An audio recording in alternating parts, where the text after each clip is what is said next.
अब हम लोग फॉर लूप के बारे में पढ़ेंगे। When you know exactly how many टाइप you want to loop through a block of code, अगर आपको पता है कि कितने टाइम लूप को चलाना है और जो ब्लॉक ऑफ कोड है उसको रन करने के लिए कितने बार लूप चलाएं, तो use the for loop instead of A while loop. तब उस जगह पर आपको व्हाइल लूप की जगह फॉर लूप का यूज किया जाता है। अगर मान लीजिए कोई ऐसा लूप है जैसे कि आपको चलाना है, आपको पता है कि जो हमारा कोड है इतने टाइम, 4 टाइम, 5 टाइम या 10 टाइम चलाना है, तो वहां पे हम लोग क्या करते हैं ना, उस जगह फॉर लूप यूज करते हैं व्हाइल लूप की जगह। ठीक है।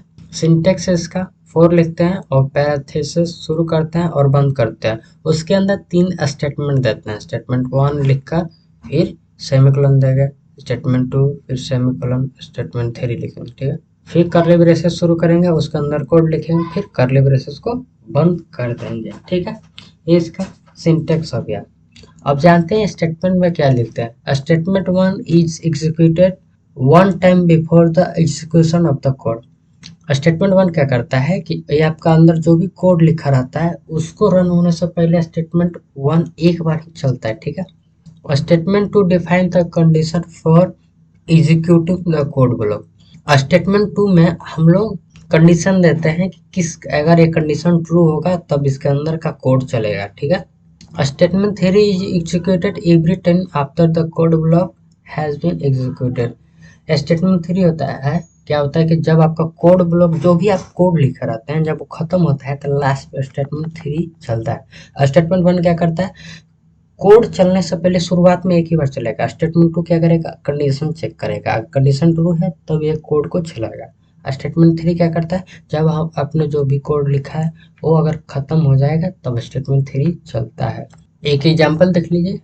फोर लिखा है, फिर इसके अंदर क्या किया गया है कि इंट आई इक्वल टू 0, आई को 0 से इनिशियलाइज किया गया है। फिर आई लेस देन 3 किया गया है, यहाँ पर कंडीशन लिखा गया कि आई लेस देन 3 होना चाहिए। फिर सेमीकोलन लगाया, फिर आई प्लस प्लस कर दिया गया। फिर इसके अंदर मैसेज प्रिंट करने के लिए सी आउट लिखा गया कि आई को हर बार प्रिंट करना है। तो इस कोड में क्या होगा, सबसे पहले क्या होगा, आई इक्वल टू 0 होगा। जब भी फॉर लूप चलेगा तो आई इक्वल टू 0 होगा। ठीक है। फिर यहाँ पर कंडीशन चेक करेगा आई लेस देन 3, यानी कि कंडीशन चेक करेगा आई हमारे पास अगर लेस देन 3 है कि नहीं। आई हमारा 0 है। ठीक है। तो चेक करेगा, तो आई लेस देन 3 यानी कि 0 लेस देन 3 या कंडीशन ट्रू है। कंडीशन ट्रू है तो ये क्या करेगा, इसके अंदर जो सी आउट किया गया है कि आई को प्रिंट कर दो, आई अभी हमारा 0 है तो 0 प्रिंट हो जाएगा। ठीक है। आउटपुट में 0 दिखेगा। फिर इसके बाद ये आई प्लस प्लस होगा। ठीक है। आई प्लस प्लस होगा तो 0 + 1 यानी कि 1 हो जाएगा हमारा आई। ठीक है। अब क्या करेगा, 1 लेस देन, अभी आई इक्वल टू 0 फिर से नहीं चेक करेगा, यहाँ पे अब डायरेक्ट अब कंडीशन में आएगा। अब चेक करेगा आई लेस देन 3, यानी अभी 1 हो चुका था तो 1 लेस देन 3 है। हाँ, कंडीशन ट्रू है क्योंकि 1 3 से छोटा है। तो फिर क्या करो, इसके अंदर कोड जो भी लिखा है आई को प्रिंट करो। आई क्या करेगा, यहाँ पे आई को प्रिंट करेगा तो 1 प्रिंट हो जाएगा, तो हमें आउटपुट में 1 प्रिंट होकर दिखेगा। फिर क्या करेगा, ए आई प्लस प्लस फिर से होगा तो 1 था तो अभी 2 हो जाएगा, बढ़ेगा तो फिर कंडीशन चेक करेगा। 2 लेस देन 3 है। हाँ, 2 लेस देन 3 है यानी कंडीशन ट्रू है, मतलब 2 3 से छोटा है तो सी आउट कर दो आई को। तो अभी आई हमारा 2 हो चुका था तो 2 प्रिंट कर देगा। फिर आई प्लस प्लस होगा, आई प्लस प्लस होगा तो आई हमारा 2 से 1 बढ़ेगा तो 3 हो जाएगा। तो फिर कंडीशन चेक करेगा, 3 लेस देन 3 है, ये कंडीशन चेक करेगा कि या 3 से छोटा है तो कंडीशन फॉल्स हो जाएगा, तो इसके बाद कोड नहीं चलेगा। चलिए एग्जाम्पल दिखाता हूँ। यही पिछला वाला जो हम लोग लूप के लिए यूज कर रहे थे फाइल, उसी में करता हूँ कि ये पहले का कोड हटा देता हूँ। ये बेसिक सी प्लस प्लस का कोड है, इतना तो सबको पता होगा। यहाँ पर फॉर लूप लिखूंगा, फॉर, ठीक है।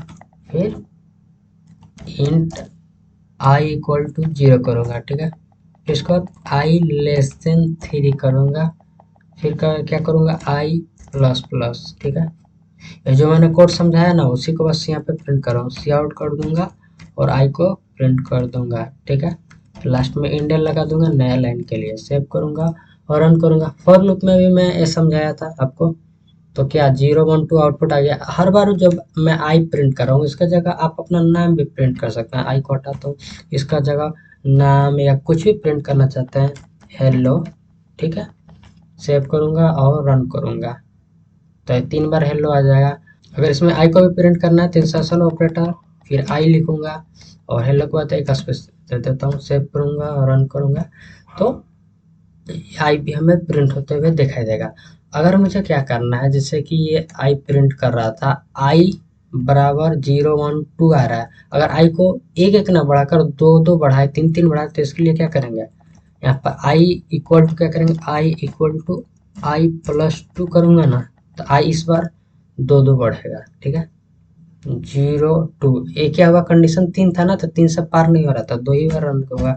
अगर मैं 8 कर दूंगा ना, तो देखिएगा 0 2 4 6, जब तक कंडीशन इसका फॉल्स नहीं होता, ठीक है, जब तक आई अगर 8 से छोटा रहेगा तब तक वो चलता रहेगा, जैसे ही 8 के बराबर या बड़ा हुआ तब यह कंडीशन फॉल्स हो जाएगा, ठीक है। अब हम लोग नेस्टेड लूप्स के बारे में पढ़ेंगे। It is also possible to place a loop inside another loop. यह पॉसिबल है कि एक लूप के अंदर एक और लूप लिख सकते हैं, ठीक है। और ये भी पॉसिबल है, जैसे आपको कंडीशन वाले में पढ़ा रहा था कि इफ के अंदर भी एक और इफ लिख सकते हैं, जैसे इफ एल्स स्टेटमेंट में और भी इफ एल्स स्टेटमेंट लिख सकते हैं, तो नेस्टेड इफ एल्स स्टेटमेंट बोला जाता है। और अगर एक लूप के अंदर एक और लूप लिख सकते हैं तो उसको क्या बोलते हैं, this is called nested loop, इसे नेस्टेड लूप बोलते हैं। तो क्या होता है, अगर एक लूप के अंदर और लूप लगाइएगा तो the inner loop will be executed once time for each iteration of the outer loop. क्या कहा है, इनर लूप हर बार एग्जीक्यूट होगा, ठीक है, हर इटरेशन पर आउटर लूप के, ठीक है। अब देखिए एग्जांपल है हमारे पास, ये देखिए फॉर लूप क्या है, आउटर फॉर लूप है, ये for loop inner for loop है। तो देखते हैं कैसे कोड चलता है। सबसे पहले फॉर लूप ये वाला चलेगा, इंट आई इक्वल टू 1, 1 से इनिशियलाइज हो जाएगा, ठीक है। फिर आई लेस देन और इक्वल टू 2, एक कंडीशन चेक करिएगा, आई यानी 1 है अभी, तो 1 लेस देन इक्वल टू 2 है, क्या है कंडीशन, ट्रू है, हाँ ट्रू है, क्योंकि 1 2 से छोटा है, ठीक है। इस कंडीशन में क्या होगा, या तो इससे छोटा होना चाहिए या इसके बराबर होना चाहिए, दोनों में से कोई एक कंडीशन ट्रू होगा तो इसके अंदर का कोड चलेगा। तो अभी 1 छोटा है तो 2 से, तो अभी इसके अंदर कोड चलेगा, तो प्रिंट करेगा, सी आउट करेगा आउटर आई का वैल्यू 1 है तो 1 प्रिंट करेगा, तो आउटर 1 हमें प्रिंट हो गया, ठीक है। फिर इसके अंदर क्या होगा, ये फोर लूप चलेगा, ठीक है। तो फिर यहाँ पे इनिशियलाइज होगा इंट जे इक्वल टू 1, जे को 1 से इनिशियलाइज होगा, फिर यहाँ पे चेक करेगा जे लेस देन और इक्वल टू 3 है, कंडीशन चेक करेगा क्या जे 3 से छोटा या इसके बराबर है, तो जे अभी 1 है तो 1 लेस देन इक्वल टू 3 यानी कि जे छोटा है, ठीक है, यानी कंडीशन ट्रू हो रहा है, तो प्रिंट करेगा इनर और जे का वैल्यू, तो इनर 1 प्रिंट हो जाएगा, ठीक है। इसके बाद क्या करेगा, फिर ये जे प्लस प्लस होगा, अभी जे प्लस प्लस हुआ तो आई पहले 1 था, फिर सॉरी जे पहले 1 था, अब ये बढ़ेगा जे प्लस प्लस तो ये 2 हो जाएगा, तो यहाँ पर कंडीशन चेक करेगा 2 लेस देन और इक्वल टू 3 है, हाँ कंडीशन ट्रू, क्योंकि 2 3 से छोटा है। तो फिर से मैसेज प्रिंट करेगा इनर फिर जे का वैल्यू, तो इस बार इनर 2 वैल्यू 2 लिखकर प्रिंट हो जाएगा। फिर जे प्लस प्लस होगा, तभी जे हमारा 2 से 1 बढ़ेगा तो 3 हो जाएगा, तो 3 लेस देन और इक्वल टू 3 यानी कि 3 या तो छोटा है या तो बराबर होना चाहिए, तो छोटा तो नहीं है पर बराबर है, तो यानी अभी भी कंडीशन ट्रू है, तो इस पर फिर मैसेज प्रिंट करेगा इनर फिर जे का वैल्यू, तो जे अभी 3 है तो इनर और 3 लिखा प्रिंट हो जाएगा। फिर ये जे प्लस प्लस होगा तो क्या होगा कि जे हमारा क्या होगा 4 हो जाएगा, तो कंडीशन चेक करेगा 4 लेस देन इक्वल टू 3 है, तो कंडीशन फॉल्स हो जाएगा, नहीं छोटा है नहीं बराबर है, तो फॉर लूप खत्म है, नहीं चलेगा। फिर अब क्या करेगा, अब यहाँ पे आ जाएगा आउटर फॉर लूप में, तो अभी आई प्लस प्लस होगा, ठीक है, आई प्लस प्लस होगा, तो आई हमारा 1 था तो इस बार हो जाएगा 2, ठीक है, 2 होगा, तो मैसेज प्रिंट करेगा आउटर फिर आई का वैल्यू 2 है तो आउटर 2 प्रिंट हो जाएगा। फिर से फॉर लूप चलेगा, जे को 1 से इनिशियलाइज करेगा, फिर कंडीशन चेक करेगा जे लेस देन इक्वल टू 3 है, हाँ जे या तो 3 से छोटा है या बराबर है, दोनों में से कोई एक होना चाहिए, तो जे छोटा है तो ये भी कंडीशन ट्रू है, तो मैसेज प्रिंट करोगे इनर फिर जे का वैल्यू, तो इनर 1 प्रिंट हो जाएगा, तो इनर 1 प्रिंट हो गया, फिर ये जे प्लस प्लस होगा, ठीक है। तो अभी जे हमारा 1 था, बढ़ेगा तो जे हमारा 2 हो जाएगा, ठीक है, प्लस प्लस होता है तो 1 बढ़ता है, तभी 2 हो गया। 2 लेस देन इक्वल टू 3 है, कंडीशन चेक करेगा क्या छोटा है या बराबर है, तो छोटा है, हाँ कंडीशन ट्रू हो रहा है, तो मैसेज प्रिंट करोगे इनर जे, तो ये क्या करेगा इनर जे, अभी इनर 2 था ना तो 2 प्रिंट कर देगा। फिर ये जे प्लस प्लस होगा तो जे हमारा 3 हो जाएगा, तो कंडीशन चेक करेगा 3 लेस देन इक्वल टू 3 है, यानी कि क्या 3 से छोटा या बराबर है, छोटा तो नहीं पर बराबर है, अभी भी कंडीशन ट्रू है। तो इनर लिखो और जे को प्रिंट कर दो, तो इनर 3 प्रिंट हो जाएगा।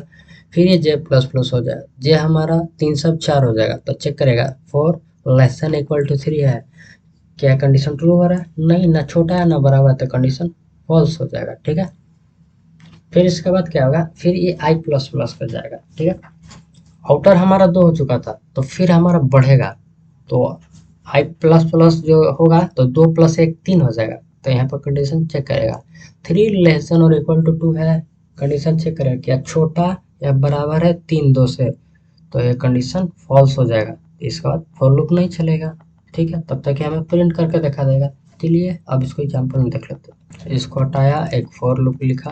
ठीक है, इसको इंट आई इक्वल टू 1 से करूँगा शुरुआत, और क्या करूँगा आई लेस देन और इक्वल टू 2 कर दूंगा। ठीक है, फिर आई प्लस प्लस प्रिंट कर दो भाई, सी आउट करना है, ये है आउटर, फिर आई का वैल्यू प्रिंट कर दो, फिर न्यू लाइन के लिए इंडेल। ठीक है, इसके बाद एक इनर फॉर लूप लगाऊंगा, फॉर इसको इंटीजर टाइप का इंट जे इक्वल टू कर दूंगा 1, और फिर जे लेस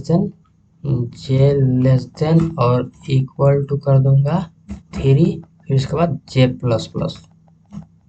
ठीक है, फिर इसके बाद क्या करो प्रिंट कर दो, सी आउट करो, और इनर को लिखो इनर, फिर इसके बाद जे को प्रिंट करो, न्यू लाइन के लिए इन एल लिखो। ठीक है, सेव करूँगा और रन करूँगा, तो हमें देखिए सबसे पहले आउटर 1 आया, फिर इनर 1 2 3 आया, फिर आउटर 2, फिर इनर 1 2 3 हमें आउटपुट में आ गया। ठीक है, अब हम लोग फॉर ईच लूप के बारे में पढ़ेंगे। There is also a for each loop, हम लोग के पास एक फॉर ईच लूप है जो कि लाया गया है सी प्लस प्लस वर्जन 11 में, जो कि 2011 में आया था, which is use externally to loop through element is an array. उसका उपयोग फॉर ईच का लूप का उपयोग हम लोग एरे को प्रिंट करने के लिए। ये देखिए इसका सिंटेक्स है, फॉर लिखेंगे, टाइप में दे देंगे डाटा टाइप। ठीक है, और वेरिएबल का नाम, फिर कॉलन लगाएंगे और उस एरे का नाम दे देंगे, मतलब एरे जिस टाइप का रहेगा उस टाइप का यहाँ पर डाटा टाइप लिखेंगे, डाटा टाइप लिखेंगे और एक वेरिएबल का नाम खुद से दे देंगे। ठीक है, और इसके अंदर जो भी कोड करना होगा कर देंगे, जैसे कि हमको प्रिंट करना होगा तो प्रिंट कर देंगे। जैसे यहाँ पे एग्जाम्पल है, यहाँ पे एरे बनाया गया, एरे आपने नहीं पढ़ा था, एक वीडियो के बाद हम एरे पढ़ेंगे, पर एक टॉपिक का पार्ट था लूप के साथ ही इसको पढ़ा दे रहा हूँ। तो एरे बनाना आसान है, यहाँ पे इंट लिखा गया माई नंबर, और 5 साइज का एरे दिया गया जिसमें 10 20 30 40 50 वैल्यू लिखा गया। अभी आपको एरे नहीं पता है तो कोई बात नहीं, क्योंकि एक वीडियो के बाद मैं बनाने वाला हूँ, तो बस इतना समझ लीजिए कि एरे बनाया गया। ठीक है, और यहाँ पे फॉर लिखा गया, और ये इंटीजर टाइप का एरे है ना, तो इंटीजर टाइप के एरे को हम लोग क्या करता हूँ फॉर ईच लूप की मदद से हम लोग प्रिंट करेंगे। तो इंटीजर टाइप का एक वेरिएबल बनाया जिसका नाम ए दे दिया। ठीक है, इंट है, फिर कोलन लगाया, फिर इस एरे का नाम लिखा, फिर उसके बाद सी आउट किया, यानी प्रिंट कर दिया इस ए को, तो सारे एरे हमें प्रिंट हो जाएगा। चलिए यहाँ पर हम देख लेते हैं, एक काम करता हूँ सबको हटाता हूँ, फॉर लिखूंगा। ठीक है, इसके बाद क्या करना है, ऐसा कुछ नहीं करना है, ऐसा हटाना है। ठीक है, और इसको लिखने से पहले पहले तो एरे बनाना था ना, int A R R, size बना दूंगा 3 साइज का ही बनाता हूँ, 10 20 30 दिया। ठीक है, लास्ट में सेमीकोलन दे दिया। अब इसके बाद फॉर लूप लिखा, सबसे पहले इंटीजर टाइप का एक वेरिएबल बनाया ए नाम का, फिर कॉलन दिया और इस एरे का नाम ए आर आर है। ठीक है, अब सी आउट करूंगा, प्रिंट कर दो भाई, सी आउट कर दो ए को, फिर इंड एल कर दो, सेव करूंगा और रन कर दूंगा, कोई लॉजिक लगाना नहीं है, अब ये प्रिंट हो जाएगा। ठीक है, एक एक करके 10 20 30 10 20 30 आ गया।